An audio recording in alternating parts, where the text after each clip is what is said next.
The new Jujutsu Kaisen Modulo chapter is here, and I am ready to break this down. Of course, I apologize for the long delay. I am a bit behind here, so today is going to be a double header. My son got sick, and then, of course, he got me sick, and then I got my wife sick. So it has not been the most pleasurable week and a half for my household, but we are all doing better now, and that's enough about me. But I'm just so excited to be back. These past two chapters are phenomenal and just make Mojo it's such a good story. But so for anyone here who is specifically wanting chapter 21, go ahead and just skip right to the timestamp down below. So you can just head right over to there. But I'm going to get started with chapter 20 here, and we open back up with Yuji and Mino in front of that building. But then we see Osuki, the Samurian, literally jump from the top rope out of the building to come down with his axe right on Yuji. But Yuji still, of course, aura farming, hand in the hoodie pocket, just casually catches Osuki's blade and stops it in its tracks. And Osuki here mentioned something interesting, and it's actually a callback to Sukuna. And he is noticing the fact that the blade of his axe is not even touching Yuji. And we hear kind of like a grinding noise as Yuji's holding the axe. And of course, what he's doing is the same thing that Sukuna did in his fight against the Jujutsu High Squad, specifically Yuta and Maki. So with bladed weapons. So he's coating his hands with small slashes to basically be able to grab the blade, so the blade is never making contact with his hand. It's just continuously being protected by the slashes. So we saw Sukuna use that against Yuta when he blocked his blade multiple times, and same thing even with Maki with the soul split katana, even with its special properties to be able to cut through the soul of things, even inanimate objects. It is not able to pass through, dismantle to get to Sukuna. That's why he was able to literally hold the blade of the soul. I apologize. Of the soul split katana without it actually damaging him. And Osuki also mentions that Yuji's aura is similar to a Kalyan, which it's like we know Kalyans are immortal themselves. So it's not actually that surprising considering Yuji's constitution here. He essentially has become immortal. He doesn't even age. So it's not very surprising that he gives off the same kind of aura. I mean, maybe that was, we don't know like the origins of the Kalyans, and I'm thinking now with how the story is progressing, we're not actually going to get the origins, and I don't think it really like matters. It's just like a very niche meta type of information that I love to potentially get my hands on, but it's all right if we don't. But Yuji basically finally takes his other hand out of his pocket and he starts cracking his knuckles and he's like, "You look pretty tough." And he then just instantly charges up a fist of cursed energy. And Mino, observing from the side, is like beguiled by Yuji's precision that he has and the fact that he did not sense his cursed energy until it appeared around his fist. So that harkens all the way back to even now the beginning of season 3 when Yuta and Yuji fight, and Yuji talks about being able to tell the difference between an elite sorcerer and just an average sorcerer, and it comes down to telegraphing their moves with the flow of their cursed energy. But we know that after all this time, it seems like Yuji's precision with cursed energy has become astounding. And Yuji's like, "Well, I'm sure you'll be fine." And then he just hits Osuki with a casual black flash and sends this dude just like ping ponging through the streets, off the buildings, and crashes into the ground. And he is just slumped. He is unconscious. He's done for. Sorry, I'm gonna fix the camera here for a second. And it's just he's like, well, I'm sure you'll be fine. It's crazy. So seemingly, it was always stated that no sorcerer can hit a black flash at will. And even in the fight against Sukuna at the end of Jujutsu Kaisen, even though Yuji was hitting multiple black flashes, it still was not on command. But seemingly here, I don't really think Yuji's like in any particular zone. He's not being pushed right here. It seems to me he has mastered the flashes of black. But you guys let me know what you think down below. I don't see how I could interpret that any other way, but maybe I'm wrong.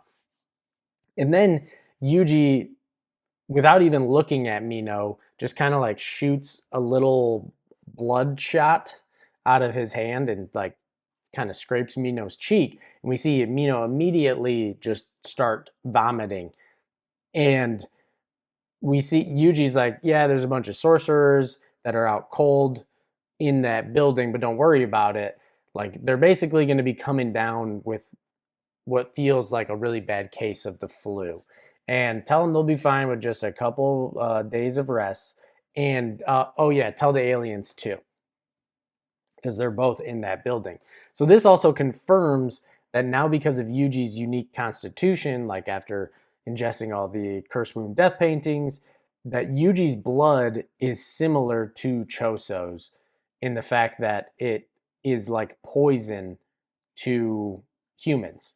That's why Naoya, after he gets hit with Choso's supernova in their fight, he begins to throw up and his body is rejecting the cursed spirit blood inside of his body. And now it seems like Yuji has that constitution as well, which then also would mean that Yuji has basically the condition to take blood manipulation to like its fullest potential, because for Choso, all of the death paintings are able to convert cursed energy into blood. So they will never die of blood loss as long as they have cursed energy. And Yuji now is also able to do that. So he does not have to worry about basically bleeding out by using vast amounts of blood.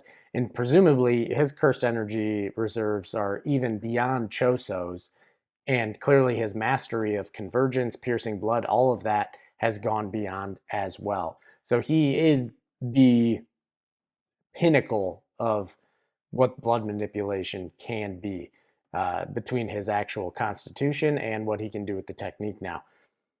And Mino here just is, well, he's pissed. Frankly, he's pissed here because he's like, what are you doing?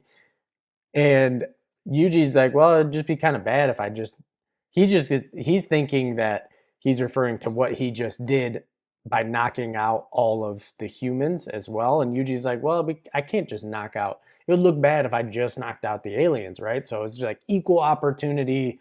Y'all get got. But Mino's like, that's not what I mean.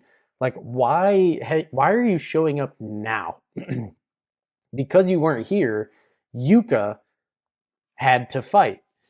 And this is where we get some amazing character development, like a peek into where Yuji has gotten to as a character after all of these years, and his, uh, his time as a sorcerer, but then now going beyond that as like an old soldier that basically won't die because of his constitution.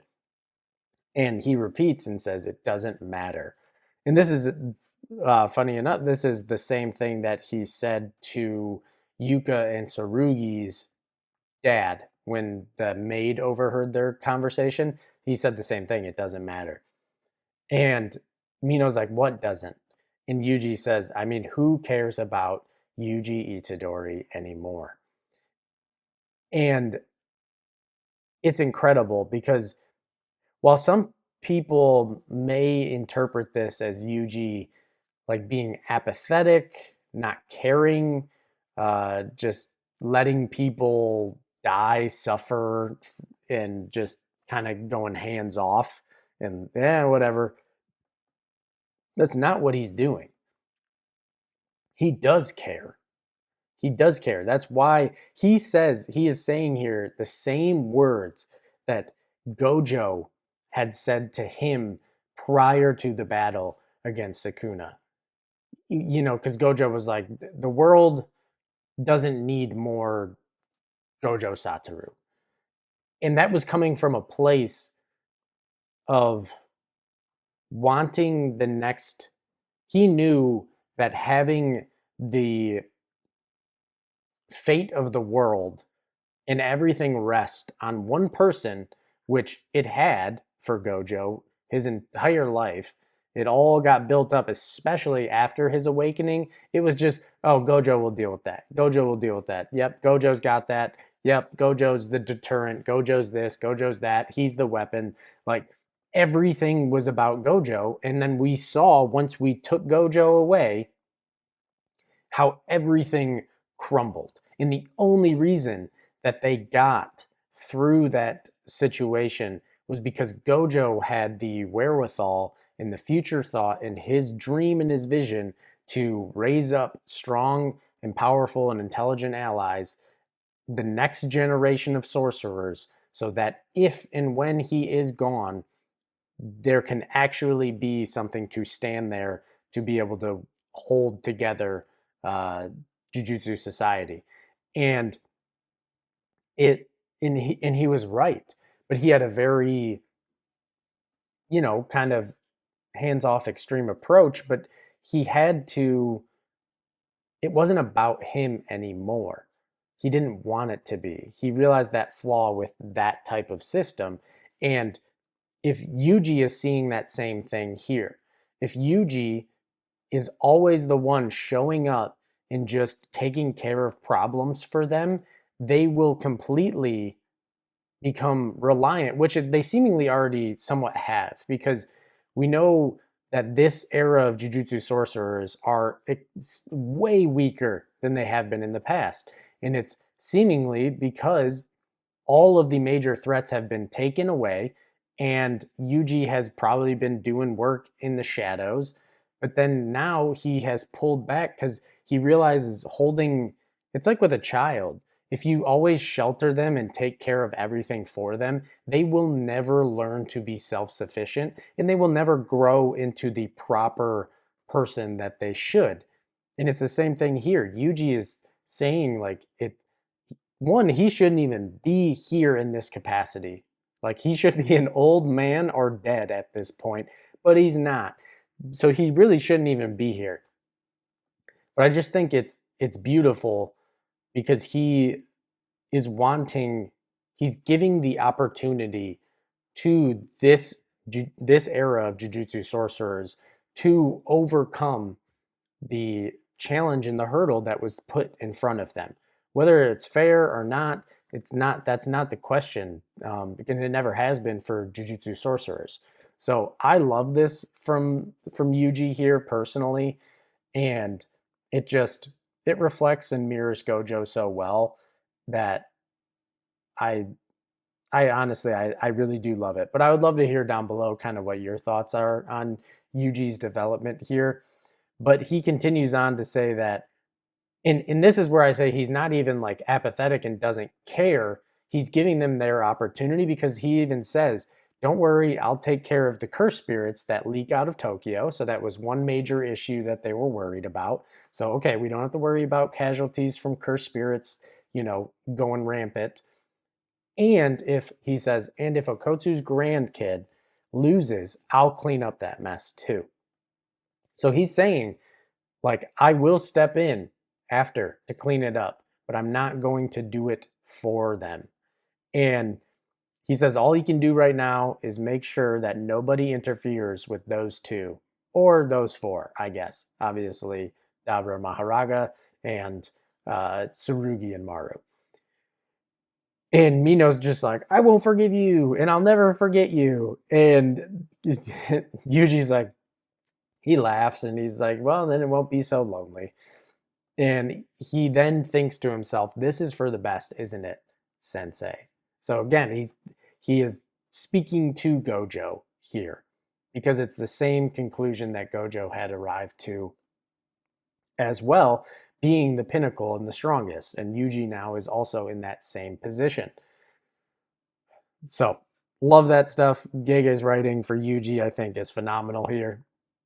But then we get to see, we're cutting now back to Dabura and Maharaga. And Dabura kind of like cuts this arc through the buildings and he's kind of like skating on it. I don't know. It looks crazy. It's him and Maharaga. And he's thinking to himself, about how exactly positive energy was created, because he's like, so when you multiply the negative times the negative creates the positive and it results in explosive healing power. But then, and this is what I had mentioned in my last video, in the bonus section at the end of the video, I talked about now Dabra having a potential win condition because he unlocked RCT. That means he could potentially unlock his reversal if he thinks to channel it through his curse technique. And sure enough, he says, well, in that case, what would happen if I channel this energy into a curse technique instead of cursed energy? So sure enough, he did it. He's doing it. Insane though, just to like, he's never been exposed to this type of jujutsu. Dabura's talent level, especially when you take into consideration chapter 21, which we will get to, I have no problem saying he is the most talented sorcerer we have seen in the entire series. Like, no joke. And I can dive into that more later, but I'm going to continue on here. And we see this black orb start to form. And the buildings and rubble are just literally like spinning in like a vortex around Dabura and Maharaga here. And he's like, hey, what do you call this curse technique on Earth? And we see the black energy between his hands here. So obviously it's his reversal. We don't get a name here because he himself doesn't even know what this type of jujutsu, this type of technique is called. And the narrator comes in to say that with his new curse technique reversal, Dabura has once again seized a chance at victory against Maharaga with his own hands. Obviously, because this is something that Maharaga has not adapted to. And he says that definitely this time, he has to defeat Maharaga in one hit before he can adapt. But how do I do it? And then we cut away. But this is great foreshadowing, because I'm not going to like get into it, but I'm just going to remember the fact that Dabura is asking, how does he ensure that this technique obliterates Maharaga in one go?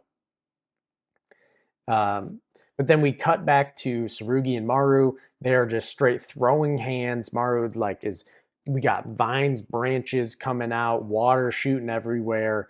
The water then freezes on Tsurugi's arm, and Maru goes for a strike, but Tsurugi just breaks right out of it and counters. And then Tsurugi talks to Rika here, and he kind of like squeezes his hand a couple times, and Rika's like, sure, why not? Personally, I like a little nastiness.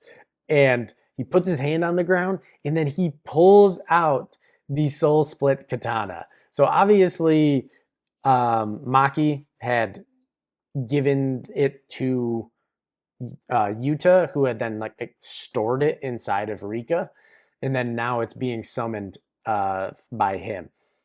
And Maru's just like, what the hell is that katana? And I would think the same thing too, because it looks crazy. But Rika just tells Tsurugi, hey, just swing it as hard as you can, and I'll give you the strength. And Maru's just like, what is he trying to do?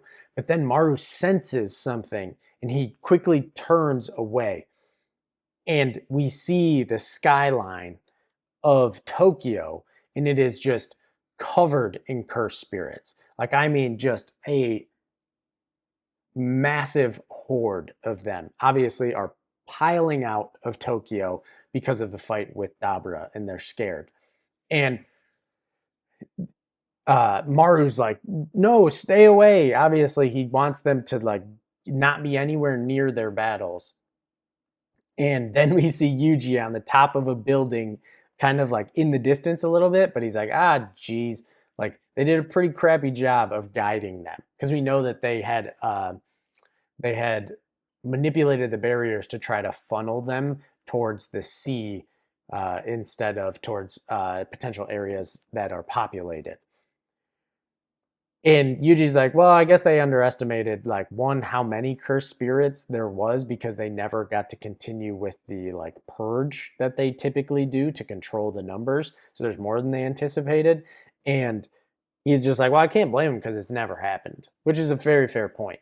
But then we see Tsurugi prepare a strike, and then Yuji brings up the hand sign and says, dismantle. And we see two different slashes. So one being the dismantle from Yuji, and then one being the slashing attack from Tsurugi. So in their two different respective areas, we see just a massive explosion from each zone, because when they exercised all those masses of cursed spirits at the same time, it created just a massive explosion, which is just insane. Yuji's dismantle here is so sick. It obviously has become so much more proficient with Shrine. It really shows that he has achieved that pinnacle level of strength, like Sukuna and Gojo. Because it's like Sukuna could do something like this, absolutely, no doubt about it. So it's just, I love seeing it. And even from Tsurugi here, that's an insane slash from the Soul Split Katana. And this just makes, obviously, Maru's third eye just starts gushing tears. And he says the burden is too great, because obviously we know, however, for whatever reason, the Rumelians are somehow connected also to cursed spirits, because they are similar to Kalyans. We just know the burden is not as significant as when a Kalyan dies. But with that many being exercised at the same time, it hits him hard. But this is where Tsurugi takes the chance to then attack, but Maru tries to block with a piece of rubble, but it still manages to go through the rubble and cut into Maru's arm and shoulder. But Tsurugi thinks like that was too shallow, and then Maru calls his sword, crosses sword to him, and he tells Tsurugi to bring it on, like they got to settle it right now. And then we see Tsurugi say, thanks, Rika. And Rika says, good luck. And then we see Rika's mask fall to the ground. And Maru's like, he released his transformation. The cursed energy is fading. And then in the next panel, Tsurugi is already right next to Maru, prepared to strike. And it says the binding vow to release his power made him even faster. So obviously relinquishing Rika's power boosted his heavenly restriction. So insane. We see blood splatter on the sign. We have no idea what happened, left on a total cliffhanger, except now we do know, considering that chapter 21 is out. So I'm not going to waste any time here and just get right into the next chapter. So Jujutsu Kaisen Modulo chapter 21 opens up with a flashback between Tsurugi and Maki here. So Grandma Maki. And she's again pointing out the fact that Tsurugi is a lot like her. Like, you get stronger through loss, but it's a double-edged sword, so you have to be careful. And she continues on to say that, like, leaving things is important too, but don't be so desperate for strength that you throw away something that you shouldn't. And she goes on to say, like, I had a younger sister. And Tsurugi's like, yeah, I know, Aunt Mai, right? And then Maki is like, well, because of Mai, I got stronger. But sometimes I wonder, did I really need to get stronger? Like, maybe somebody else would have taken care of it without me, without Mai having to die. she realizes even then, she says that it's a naive fantasy and I can only admit to it now, but still there's not a day that goes by when I don't wonder maybe I could have chosen a future where Mai still exists. And this is just beautiful. Obviously, this is something, it's not like just what happened during the perfect preparation arc. It's not like it just happened and then Maki was just okay with it or at terms with it. Clearly, she says that not a day goes by. So that has stuck with her for the rest of her life. So it's something that, I mean, obviously it was her twin sister whom she loved deeply, but it just goes to show that even on the outside, where Maki seemed to be much more calm, stalwart, maybe even a little cold, it's like she was still dealing with a lot of things internally as well. But then we cut back to see Maru, and there's blood splattered. But then we see Tsurugi is the one that is slashed. So Maru had cut him, but only because, so they fall to the ground and Maru like kind of catches Tsurugi and he's like, why? If you followed through with that strike, you would have won. Why did you let go of your katana? So obviously he blitzed in and then let it go. And then Maru had already countered and struck him down. And Tsurugi's like, I don't know. But for some reason, I just felt like it wasn't right. I had this feeling that a future where I won wouldn't be right. And Maru's like, it's not about right or wrong. I thought you were fighting for Yuka. And again, Tsurugi's like I said, I don't know either. Like, I don't know why I did it. I'm only 17. I'm a kid. I don't know a damn thing anymore. What should I do now? It's just, and then Tsurugi, boom, plops, falls to the ground. So he had, in that moment, like he said, he doesn't know. So he had stopped his attack. And Maru here is like, no, like, Tsurugi, you're the ones that have lived here on Earth in Japan for so long. Like, you have a life here, and cursed spirits are a part of that life. So our demands are, he's going to say unreasonable, because they have a pre-established way that they have been living. And now the Sumerians are imposing their way of living and telling them to stop. But then he goes on to continue, like, what about the people who have had the place they belong stolen from them? So like, it's not that the Earthlings are in the wrong, because that's been their way of life, and that's where they've lived and how they've lived for so long. But like, what about the people that have had their place stolen from them? What about those who have never had a place to belong to begin with? Like, what should we do? If the people who were there from the start are the ones who are always right, then what about Earth? What about space? Who do they belong to? Because, like, who was here first? It just goes down a rabbit hole of really not being able to understand who's right and who's wrong. And he's like, I don't know anything anymore. Cross, Yuka, somebody. And then we see the visage of Rika Orimoto, not as the Queen of Curses, but as the child from Zero. And she shows up before Maru here. And then we see the Nonax, and we see a gleam, a light up, and we see inside of it a Kalyan here. And it kind of looks like a deer horse thing with horn. It's very, very cool. It's got a third eye. It's very, very like mythical looking. But we see in that room that there's mole like floating around. And so it had called, because then we see Dabra here and it says, was that Marulu? I see. And we see the Nonax literally now above him. So somehow he had like called the Nonax like down from outer space, seemingly to be closer. Or maybe it's just like a visual kind of thing going on. I'm not exactly sure here. But then Dabra, remember, so in the last chapter, he says, like, how do I ensure that I destroy Maharaga in one hit with this new technique? And he says, I see.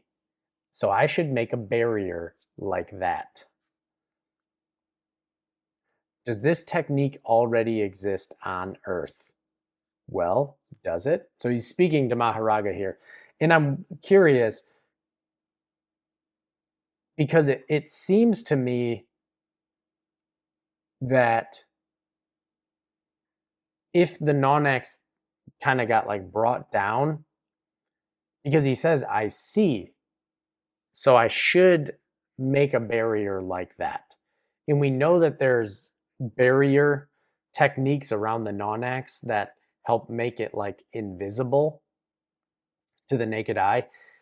So I'm curious if, because it seemed to be this gleam of light was Maru's harmony curse technique at play here. So I don't know if it brought the non-X down to spark the idea for Dabura here to say like, I see, I should make a barrier like that. Like there's a barrier around the non-X. I should use that to incorporate the technique to make sure that it destroys him. So I don't know if that's what happened here. Like the answer was kind of brought to him, or if he just simply thought of it on his own. Regardless, it doesn't matter because what Dabra is doing here, there's even if it was based off of the example of the barrier from the non-X, it's still absolutely absurd that he's actually able to think about it, conceptualize it, and pull it off in this chapter. But we see Maharaga's wheel like lock into place, spin more, and it's still spinning. And Dabra is thinking here, what kind of adaptation just started? Surely he's not adapting to my cursed energy. No, to my very existence? Question mark. Which, what are, excuse me? Like, are you serious? Like, if that's true, that becomes so insane. But we know, I kind of stated this in the previous chapters, that we know Maharaga's adaptation does not stop. It does not like reach completion. It will continue to adapt until it is capable of neutralizing whatever is in front of him. And it already adapted to the light-based techniques, and now it has also adapted to brute force as well. So now, just being in Dabra's presence, it is trying, because we know it's time and input based for the adaptation for the wheel. So it's almost like it's literally just like its next form of adaptation that it thought of was like, well, how do I adapt to just this being that's in front of me? That's been like the progression. It was like light, okay, adapted. Brute force, adapted.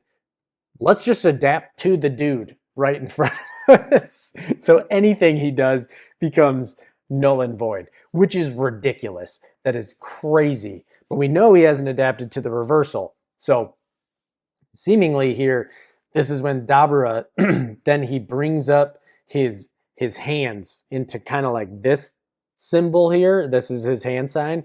And he says, kind of laughs because he's like, this is the first time I've met someone quieter than me. Because Dabura is not much of a chatterbox. But this is also the first time I've met someone I felt like talking to. He wants to be able to communicate with Maharaga because Maharaga has provided him with his first real fight and has led him to discovering all of these new parts of Jujutsu. And he wants to converse with him.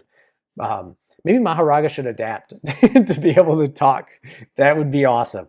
But then we get this insane double page spread, the next page, with Dabura saying domain expansion, other world between darkness and light, reverse transcendence. And we see this kind of constructed area where it looks behind him like maybe mirror reflective type panels, which would kind of make sense for the light. But then everything else kind of looks like this structure. I don't know. It looks really cool. I don't know exactly like what I would say it looks like. But clearly Dabura he's doing similarly to what Yorozu did with her domain expansion, where she constructs the perfect sphere prior to opening her domain, because then she incorporates the perfect sphere as the sure hit effect of her threefold affliction domain expansion to make sure that that's what hits. And here, remember, Dabra is thinking to himself, how do I ensure that this reversal, he doesn't know it's reversal, but that black orb, he's like, how do I make sure that this is guaranteed to eliminate Maharaga in a single blow? And he came up with the solution of opening a domain expansion, and then that is going to become the sure hit effect of his domain. So absolutely insane. Like I said, the talent level, regardless of if Maru's curse technique had kind of a hand in him figuring it out or not, still doesn't matter. The fact that he was just able to think about it, conceptualize it, maybe had a little bit of reference, regardless, to then just opening it. He has done reverse curse technique, reversal, and domain expansion now within what is probably a couple minutes, maybe not even a couple minutes. So Dabra is I'm just confident in saying, he's the most talented sorcerer in the entirety of the series. It's just insane. So we'll have to wait and see, because then we cut away from their fight, of course. So we don't know what Maharaga, with those previous spins, because it had spun once, twice, seemingly 3 times prior to Dabra opening his domain expansion. So we don't know exactly what Maharaga just adapted to. So somehow there might be a chance that it still doesn't kill him. But I don't know how this fight is going to end, but I am absolutely loving it. And I'd love to hear kind of what you guys are thinking down below of this fight between Dabra and Maharaga. But then we cut to the ending segment of the chapter, and we have Yuji all of a sudden like, oh, and he is with Maru right in front of that Kalyan that we saw on the Nonax. But they're in this like liminal space here, seemingly kind of, sometimes we just get like transported to different spaces in Jujutsu Kaisen, and that seems to be what's happening here. And Maru's curse technique is the thing that is ushering this into existence. But Yuji's like, is that a Kalyan? And Maru's like, you know about them? And this is where we see Yuji say, yeah, Toto's pretty much filled me in on everything. And Maru's like, Toto? Like, I don't know, who the heck is that? And he's like, he's a funny guy who's got a vibra slap instead of a left hand. Like, what kind of answer is that? Like, Maru is going to have absolutely no clue what the heck Yuji is talking about here. But it's awesome to know, like, him and his bruzza are still just communicating all the time. And somehow Toto's getting, like, all the deets, even though he's not a sorcerer anymore. We know he's a former grade 1 sorcerer. So it's like somehow he's getting all the details, and then he's just like relaying them to Yuji as well. So I love getting the Toto drops, and just how canonically everyone still hates Toto except for Yuji. But Maru explains that this is the longest lived Kalyan worshipped by the Rumelians on board the ship. And Yuji's like, well, it definitely does resemble a cursed spirit. So why'd you ask me to come here? Maru's like, well, my curse technique thought it would be appropriate. And Yuji's like, well, for what? And he's like petting it. He's petting the Kalyan. And Maru says that I want to use Tsurugi and Yuka's grandfather's cursed energy. So Yuta's cursed energy that he had stored in the ring. The mole, which compromises the Nonax, so that mineral that is able to take cursed energy and like channel it and turn it into different things. And then along with my curse technique and his curse technique, we don't know who, but we find out, at least I think that's who we find out in the next page. Because at first when I read his curse technique, I was thinking he was referring to the Kalyan here, which he still could be, because I don't know exactly why the Kalyan is here. Maybe I actually just had a thought, but I'm gonna save it just for a minute here. I just thought about this. Yeah. Okay. Anyways, so he's going to use his Maru's own curse technique and his curse technique to bring harmony to the Earthlings and Sumerians. But I can't just start the process on my own. Yuji Itadori, you will arbitrate for harmony and be Earth's representative as its witness. So the harmony, Yuji's like, well, what does that mean to you specifically? Because that's like harmony could mean a lot of different things. But this is where Maru drops the bomb of, I want to create a world where cursed spirits are never born. Boom. Dropped bringing it all the way back from Jujutsu Kaisen with Yuki and Geto's discussions and all of her work, because then we see Yuji say that, and he reaches in his jacket and he pulls out the Book of the Souls that Yuki had worked her whole life for and said was a lifelong wish of someone my big brother was indebted to. Let's do it. So he gives Maru the Book of the Souls. So it's I'm so sorry. It's awesome to see this come all the way full circle back from Jujutsu Kaisen, because it was something that, because of the threat that they were having to deal with Sukuna and Kenjaku and the merger and all that, this was something that was not precedent. It was not imperative to the continuation of literally Japan and all of its people.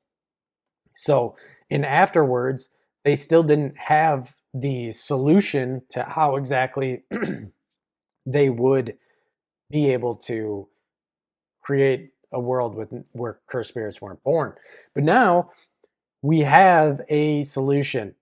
And he says, Maru says, thanks. And we see the book just kind of like vanish. So seemingly it's like being incorporated into his curse technique. It's like taking in that information and it's going to use it to find harmony. And he says, let's go see him first. He was also chosen by my curse technique as a key to harmony, just like you. Apparently, this is a place where all the souls of people on earth cross through. He lives here. And of course, we know exactly who it's going to be. They walk in and Yuji laughs and he's like, man, seeing you really takes me back. And it's Mahito. So we saw Mahito show up in chapter 7, and we've all been wondering, like, well, what exactly is Mahito's purpose here of even showing him? Because to me, yeah, it just seemed like Mahito was waiting in this place that souls pass through. Because we saw him have his conversation with Sukuna after Sukuna died. And he's been waiting for Yuji. He's like, what took you so long? I've been waiting. I mean, I had to wait until you were dead to see you again. Like, that took ages. And he's like, so how'd you die? He's like, gonna ask him how you died. And he's like, wait, you're not dead at all, are you? And Yuji's just like, I was just summoned here. And Mahito freaks out. And he's like, what? But why? I've been waiting all this time. And then we just see Yuji and Maru standing over top of Mahito. And he's like, let's begin. And that is where chapter 21 ends. So this is insane. So clearly we are going to get, because when Maru says like my curse technique and his curse technique, I'm assuming he's referring to idol transfiguration from Mahito, because we know that he is able to manipulate, with his manipulation of the soul, Kenjaku is able to use that to turn people into sorcerers. So either they can still potentially turn people into sorcerers or somehow remove cursed energy in its entire... I don't really know. I don't know. And I don't know if somehow Mahito can use idol transfiguration to transform the cursed spirits into Kalyans. That's the thought I just had a couple minutes ago. Like maybe that, because then the Kalyans aren't like cursed spirit. I honestly don't know. This could look so many different ways because they're using the absolutely astronomical amount of cursed energy that Yuta had stored in the ring. Because we know that Kenjaku, because they were wondering when Kenjaku enacted his plan, why he didn't just evolve all of humanity through idol transfiguration. And Tengen had said that because Kenjaku lacked the cursed energy to do so. So here, having all of that cursed energy that Yuta had saved up over all those years of life is clearly an astronomical amount. And then with the mole from the non-axe, somehow that is going to incorporate as well. And then using Maru's curse technique and then most likely idol transfiguration, it's going to find some form of harmony. So I don't know if like the mole is going to be used to construct like a new Rumel, like for the Rumelians, like they're basically their hometown, but like maybe created in Tokyo somehow. And I don't know. My brain is like we got all the information on the souls from the Book of the Souls as well. So I'm just honestly, I there's so many thoughts running through my head that it is very hard to actually come up with something concrete. But I would love, absolutely love to hear if any of you have any interesting takes or ideas of or how you think this is going to look. Obviously, we are going to find out very soon what that actually looks like. So we don't have to wait too long, but seemingly this would look to me that we are getting extremely close to the end of Modulo, which it has been incredible. I just selfishly want it to continue to go on and on and on because now I feel like I'm losing Jujutsu Kaisen for a second time. But it's like we still have the anime running for season 3, which has been phenomenal, which I plan on getting to the 2 episodes that I have yet to cover. But honestly, just it's a great time to be a Jujutsu Kaisen fan, and I appreciate any of you who are here watching this. So I will catch you guys in the next video, and I appreciate you. Hope you have a great day or night wherever you're at. Peace.